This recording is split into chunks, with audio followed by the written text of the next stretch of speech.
Hello বন্ধুরা, কেমন আছো তোমরা? আশা করি ভালো আছেন।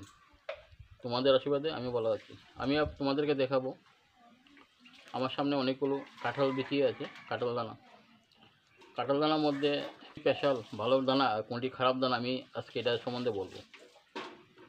দেখেন বন্ধুরা, একটু যে ফাটা, ঠিক আছে না? কাঁঠাল বিচির মধ্যে আমরা যে সময় কাঁঠাল ভাঙি না, কাঁঠাল বিচির মধ্যে ফাটা থাকে, গেরা আসে, এটি হচ্ছে। আর স্পেশাল দানা হচ্ছে এরকম, দেখেন কত সুন্দর। এটি অনেক সময় শুকনো মাছ দিয়ে এসে তরকারি খাওয়ান যায়। বাঙালিরা বলে শুটকি, শুকনো মাছ দিয়ে তরকারি খাওয়ানো যায়। আর খুবই অসাধারণ ভাই। তারপরে কাটল বিচি ভেজে খাওয়া যায়, অনেক রকমের তরকারি বানিয়ে খাওয়া যায়, মাছের দিয়েও খাওয়া যায়। খুব সুন্দর, দারুণ। যারা খাইছেন তারা বুঝতে পারবেন, আর যারা খাইছেন না তারা বোঝাচ্ছে না। কিন্তু যারা গ্রামের অঞ্চলের লোক, গ্রাম অঞ্চলের লোক, তারা কিন্তু এসব সম্বন্ধে অভিজ্ঞতা অনেক বেশি আছে কাটল বিচি সম্বন্ধে।